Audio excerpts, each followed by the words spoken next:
All right. Well, welcome everybody. We are discussing this week's Torah portion, which is Beshallah, and we are in the book of Exodus. And I know that for we are in the book of Exodus, and as we have been seeing, the Jews have been dealing. They It's been a tough time because the Egyptians, they really were not keen on the Jews, the Israelites at this time, and ultimately we get Pharaoh beseeching, Moses at the behest of God, beseeching Pharaoh to let the Israelites depart, and go serve God. And then that did not happen because because God kept hardening Pharaoh's heart. And we saw that two Torah portions ago with the first 7 plagues. We saw it last week in the latter 3 plagues, and finally, Pharaoh has, Masochist. Pharaoh has let the Jews go and serve God, but not so fast, because as we see in this week's Torah portion, God once again hardens Pharaoh's heart. And Pharaoh, due to this hardening of heart, has a change of mind and sends his armies out against the Israelites upon their departure as they are leaving. And the Israelites are in a really tough bind because behind them they have the Egyptian army riding on chariots. They have in front of them this sea, whether it's the Red Sea, the Reed Sea. In Hebrew, it's Yam Suf, however it can be or should be translated, Red Sea, Reed Sea. But it is an otherwise impassable body of water with normal conditions operating. However, there's this incredible miracle that God does for the Israelites, and the waters part, and the Israelites are allowed to pass through. And what happens? The Israelites get out to the other side, dry land, and it happens that the waters come back to where they should be, and the Egyptian army, chariots and all, are submerged, and ta-da! The Israelites they survive. They survive this. I imagine to some degree they may have been armed, but clearly the Egyptian army was a lot better supplied, and it was a significant threat. After they get out, we have what breaks out is song.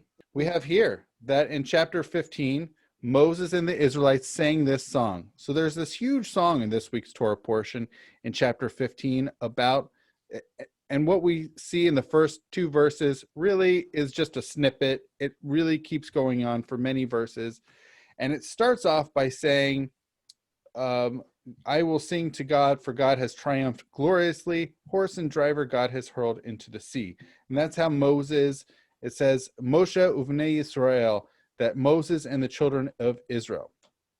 What's interesting, after this song completes, this entire lengthy song, we then read, same chapter 15, verse 20, and 21, Miriam the prophetess, Aaron's sister, took a timbrel in her hand, and all the women went out after her and danced with timbrels.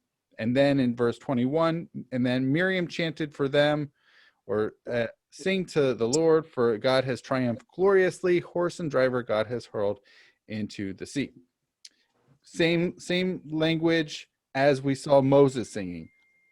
With only this one line of the song that Miriam is singing, it is hard not to think that she didn't also sing the exact same language as her brother Moses had sung, with the many verses. And I think what's going on here in the book of Exodus is it's not going to repeat everything for us. We're to be given the understanding that it's she repeated it, and so forth. One thing that stands out about this verse is taking a timbrel. I don't know how much one would necessarily take with oneself as they are fleeing a country, as they're fleeing somewhere. fascinating that they thought to bring musical instruments, I guess, just in case they needed to break out in That'd some. be the last thing I'd want. Right. At the same time, I imagine going out in the middle of the desert, you're probably in desperate need of entertainment. So maybe musical instruments are a way of, I don't know, keeping entertained. Right. That's what I got to imagine why they would be bringing musical instruments into the middle of the desert. That's I think one way of thinking about it. It's a it's a real human. I don't know if it's a need, but certainly I think it's important to humanity not to be bored out of one's mind for 40 years in the desert. So musical instruments probably were very helpful. So Is, excuse me, Rabbi, yes, is Faye. this the point where the dancing Miriam goes to get a nursing mother for Moses?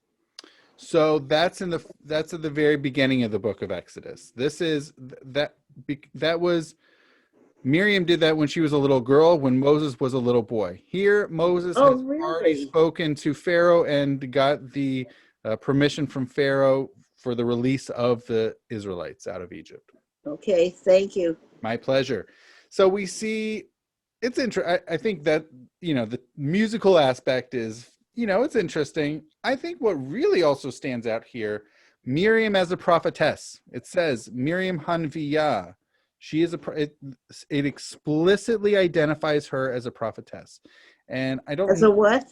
as a prophetess, that she prophesies. Oh, And okay. so this is a really interesting aspect. We don't have, I don't think anywhere in the Torah we see Miriam as providing prophecy from God, which stands out, which prompts the question, how is she a prophetess? Where do we see her prophesying? Rashi, also known as, which is a nickname for Rabbi Shlomo Yitzchaki, the late 11th century French rabbi. So he writes, where had she prophesied? Oh, when she was the sister of Aaron, before Moses was born, she said, my mother will at some time bear a son who will deliver Israel, etc. So he's quoting from, somewhere, that she had done something, because we really don't see her prophesying. Now, this doesn't have to do with her being a prophetess, but this is another comment of Rashi of why do they have timbrels? Bringing musical instruments would not be the first thing I would have thought to bring while fleeing, but Rashi says the righteous women in that generation were confident that God would perform miracles for them, and therefore they had accordingly brought timbrels with them. That there was this confidence in God that they would need, there would be an occasion for them to be dancing with musical instruments. I'm very tickled by that. I'm super amused by that. It really generates the question of why would you bother doing that? Okay, another thing I want to point out along the lines of Miriam being a prophetess, we have some other medieval opinions on why is she being called this. Another is by Rashbam, who is Rabbi Shmuel ben Meir, a grandson of Rashi. So he says the term Neviah or Navi, a prophet or prophetess, is accorded to people who are either held in high esteem by their peers for their eloquence or their ability to admonish their peers. Interesting opinion, although normally it really is meant to indicate that this person prophesies through from God. We also, it's interesting, this next text from Chizkuni, that the word prophetess is used here to describe Miriam's extraordinary ability to use words to express her feelings.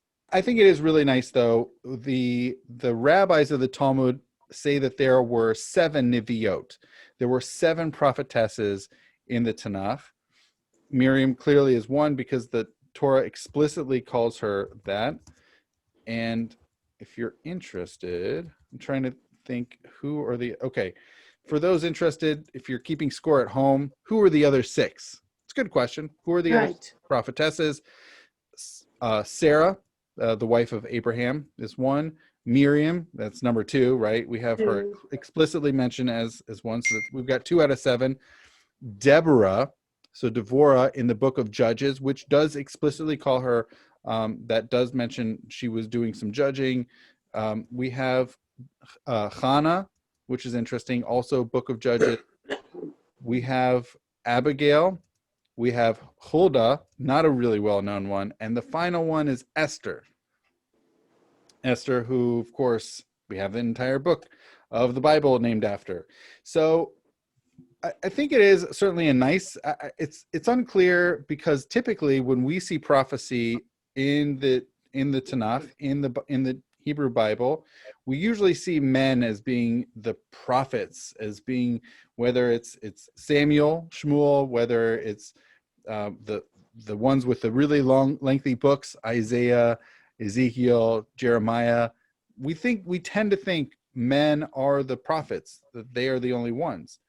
That, I think, is something that really stands out in this week's Torah portion of Miriam being identified as a prophetess. That it's very explicit and it's impossible to ignore.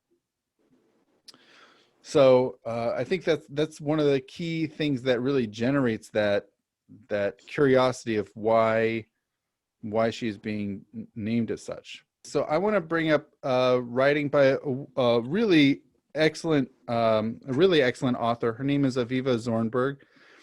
She writes, I find this really interesting. At the end of the song, Miriam, the prophetess, leads the women responsively in another song. She is indeed named for the first one as she sings and dances.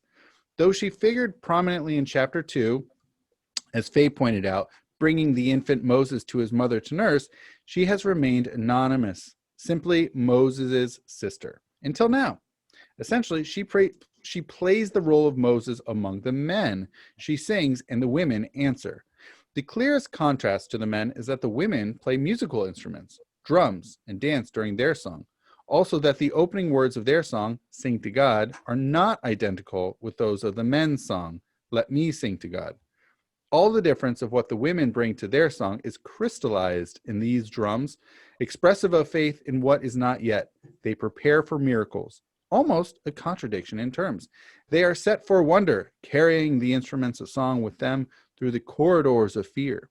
The fact that Miriam the prophetess leads the women reminds us of her prophetic function in the dark days of Egypt. But more poignantly, her very name is connected with the bitterness of those days. The Midrash links her, unlike the other redeemers, her brothers, Moses and Aaron, back to the beginnings of Egyptian persecution. I had no peace from the first decree that Pharaoh laid upon me, and they embittered their lives. But then God raised up a redeemer for me, that is Miriam, named for bitterness.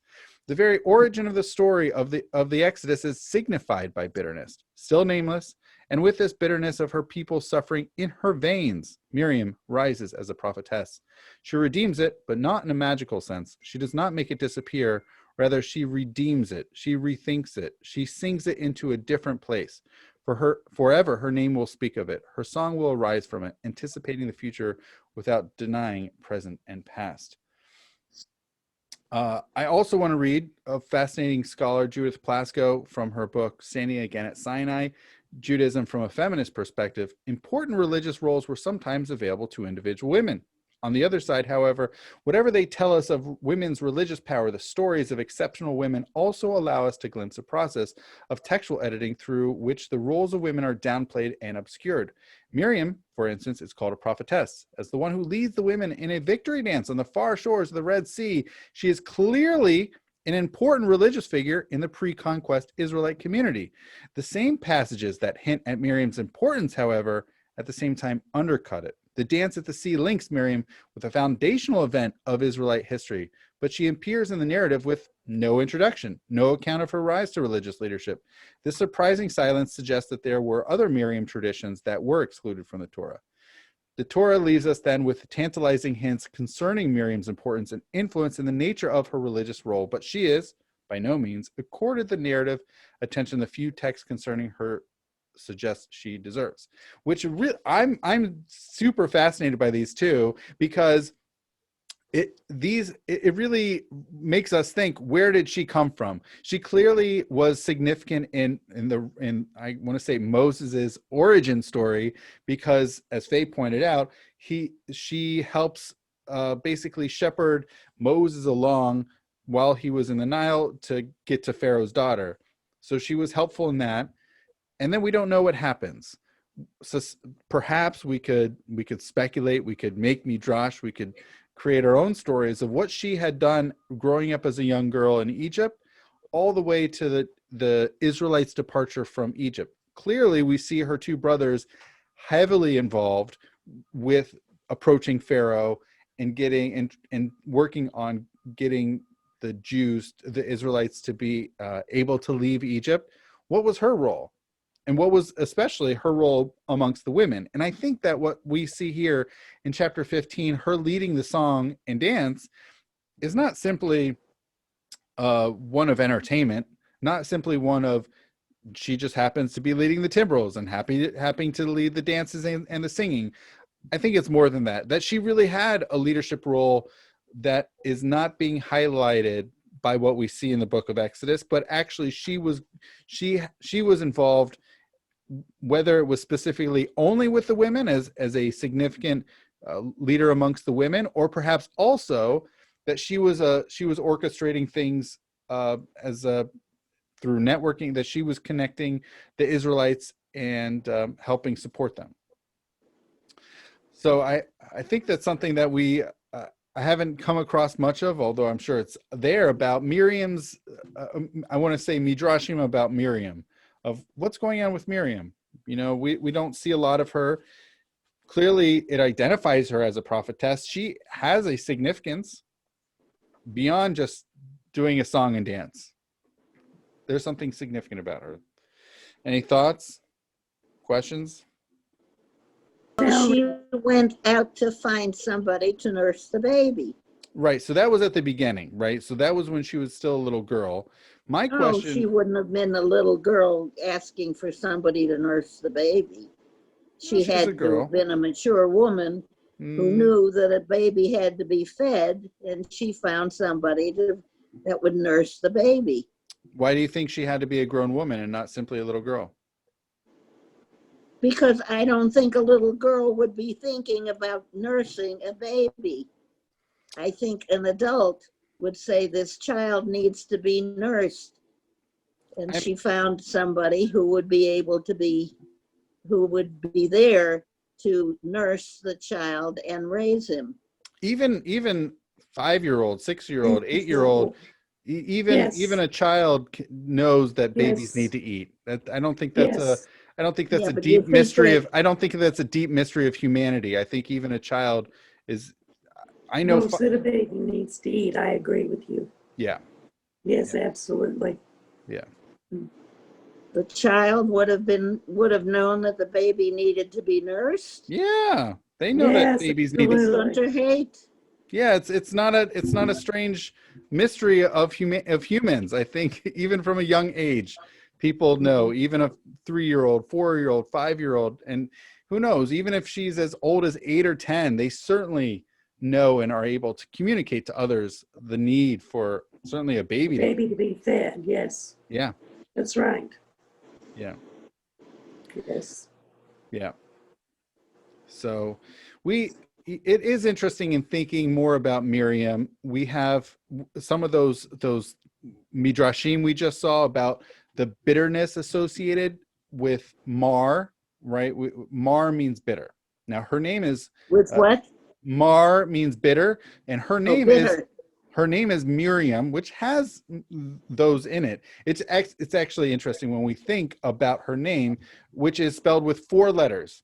It's a mem and a resh, which is Mar, is bitter, but the latter two are really interesting. It's a yud and a mem.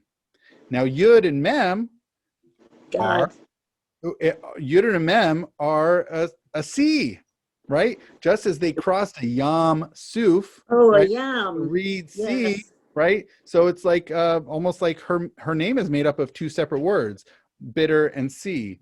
So there's I think that, I don't know if there's explicit wordplay going on, but it's right there in front of us, whether we want to see it or not. I will also say that right now, what we have seen in the book of Exodus so far is they are not concerned about the nations of Canaan at all. That is not on their radar. Right now, they are focused first and foremost about departing from the land of Egypt and also not being killed out by the Egyptian army. That, for them, they cannot even begin to think about any other nations, any other countries.